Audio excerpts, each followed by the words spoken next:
History of MMM, how it all began. Starting up of MMM, in 1989, Moscow Executive Committee in Leninsky District registered MMM as a cooperative society. It is in Russia. A few words about the leader. The MMM Cooperative Society was founded by Sergei Mavrodi and was one of the leading computer equipment distributors in Russia. Sergei Mavrodi, having a degree in maths, worked as a programmer and took part in the development of the first operating systems. A few words about his decision to make his own company is the fact that having worked as a simple worker from 8 to 5, he understood that freedom is the most important for him, because that work of 8 to 5 is literally a slavery. At any point, at any time, the company can throw you out and you'll be left without nothing, although you could have worked in that company for years and years. So he realized it. This is why he decided to create his own child, and he knew whatever his efforts will be, it will come back to him in form of dividends and income. Free of charge travel campaign. In 1992, the brand became universally recognizable after Mavrodi offered several times to all the residents of Moscow a day of free of charge travel in metro, Moscow subway. Pretty smart. Birthday of MMM. On October 20, 1992, the joint stock company MMM was registered. In fact, it is a birthday of MMM in the traditional form in which people got used to consider it. The shares of MMM on sale. February 1st, 1994, the shares of MMM went on sale, and people immediately began to buy them. Moreover, the company willingly bought them back on a new, higher rate, which grew very fast at about 100% per month. The company's principle today is always more expensive than yesterday worked perfectly. Few words about that. Why did he do that? As you might know, in 1991, the Soviet Union fell. So if until at the time of the Soviet Union, everything that there was in the country, like properties, different companies or whatever that was bringing some goods, was national. So any person of the country was entitled to have a share of that production, of that company. Everybody was equal. But when the Soviet Union fell, what it meant is that all the companies, all the properties had to be privatized. So you can imagine there is a company, a huge company. People worked there for years and years. And at one moment, there comes a person and says, all that is mine. Yes, this was the case. And obviously that information, that laws about the fact that it was possible to privatize was kept only for a small group of people for obvious reasons. So a simple worker who worked in that company for years and years or all his life didn't know he can actually come and say by law that that is his. So what genius idea Sergei Mavrodi had is to sell these shares to gather the money of the people, and with this money to buy those companies. So basically, if a person has an MMM share, he would have had an exact share from the company that Sergei Mavrodi bought. For example, a company from oil and gas or something else. Obviously, he knew perfectly which companies are worth it and which companies were not. There was quite a battle there. So as you can see, his idea was great, but let's see what happens. Government is trying to hinder MMM's activities. Surprise, surprise. Planned by the Russian government, MMM 94 was intentionally collapsed. It began when tax inspectors accompanied by OMON officers passed through the crowd of depositors and went inside the central office of the company to give a notice about the planned tax inspection. Right. So obviously, the small group of people that I was talking about is the government people, is the people that have connections and so on. And they wanted, obviously, all that money, all those properties to be kept in their hands. This is how the nowadays oligarchs were made. At that moment, they had nothing. In one day, they got loads of money. And now you can know them as very rich people who made their money on the back of a nation. So obviously they did something just to provoke some panic going through the crowd. Obviously, for any financial institution, a panic is really bad. As I remind you, at that time, MMM was selling shares, was a share stock company, let's say. Mavrody's arrest. Sergei Mavrody was arrested on tax evasion charge. Really lame excuse. It wasn't at all like that.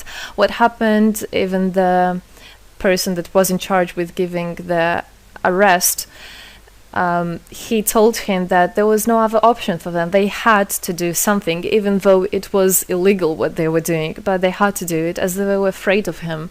Because, as he said, another 2-3 months and in whole Russia there would be no government, no banks, nobody, only Sergei Mavrody, that who holds the money nowadays. This is in charge.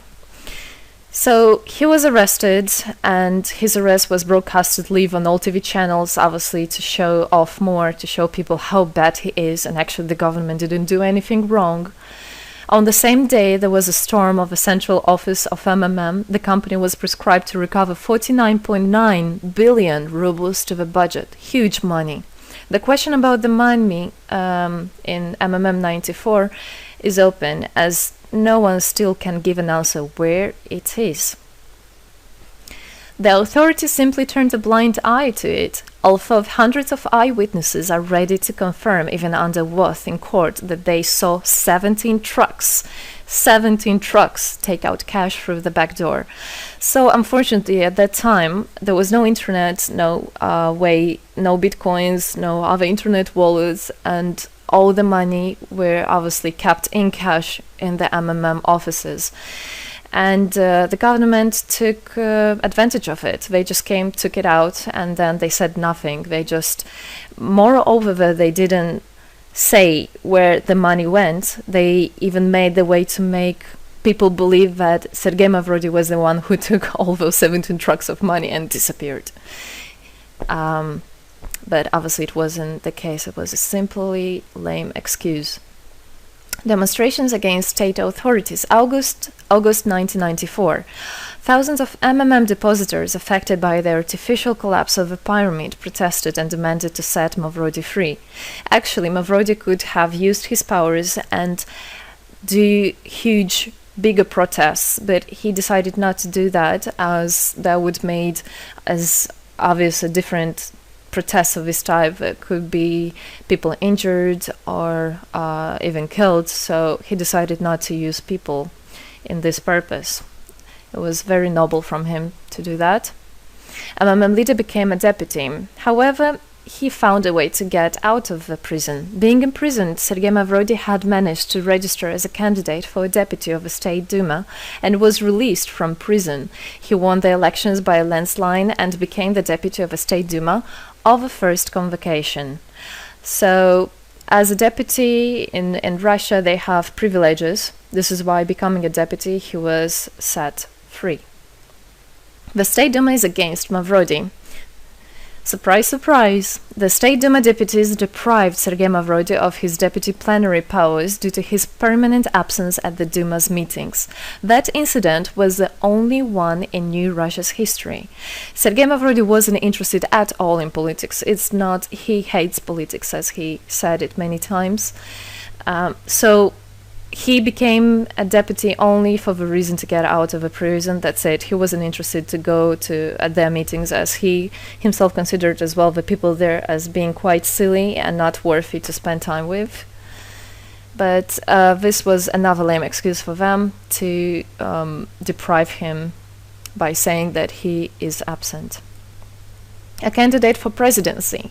The Central Election Commission registered the authorized representatives of the initiative group that had nominated Mavrody as a candidate for the president of Russia, but subsequently rejected a significant part of the signatures in the support of a candidate, and his registration was renounced. So, for obvious reasons, they did that again. They weren't interested into having a fair president, a fair leader on top of their head. Revival of MMM, January 2011. Sergei Mavrody renounced launching a new launching a new project of MMM 2011. Together we change the world. Previously, there were simply no analogs of similar systems in the world.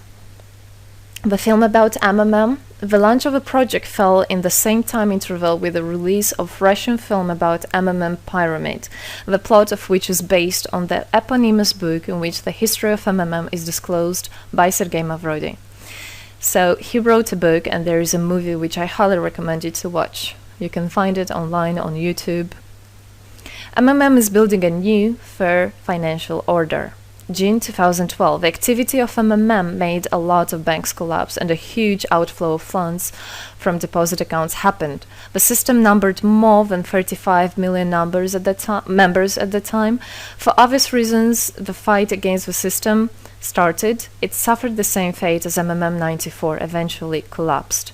So what happened? A lot of banks, as I already said, had a huge outflow, and another minus of the system of that time was that it wasn't really quite a community, because the money was still kept by the managers in MMM.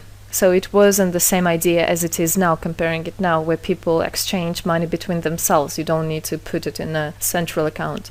At that time, there were central accounts, and it was again used by the banks. They simply blocked those accounts that they identified as being of MMM and took all the money away, and that's it. There were no other discussion about that. Again, huge loss of money. People lost a lot of money.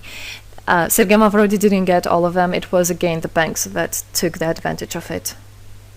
MMM 2012 is just the beginning. I'll be back.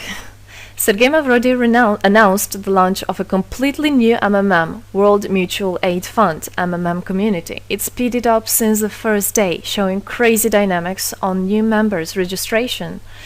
It has been decided to send 10% of the whole turnover on payments to the affected members of MMM 2011.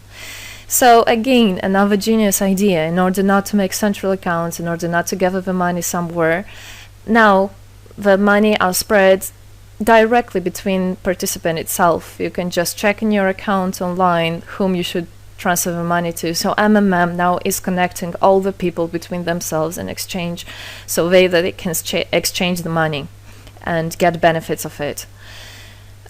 It's amazing and it's crazy, but it is true. MMM is growing. Some short facts. 2012, MMM started its development in India. It had great, huge developments. 2012-2013, following India, MMM Bangladesh was launched as well. 2013, MMM Indonesia was launched. 2014, MMM Hong Kong. And it's not the end. MMM Global, 2014. MMM Global started up in the spring 2014. It is a voluntary network, a community of millions and millions of people from more than 100 countries worldwide.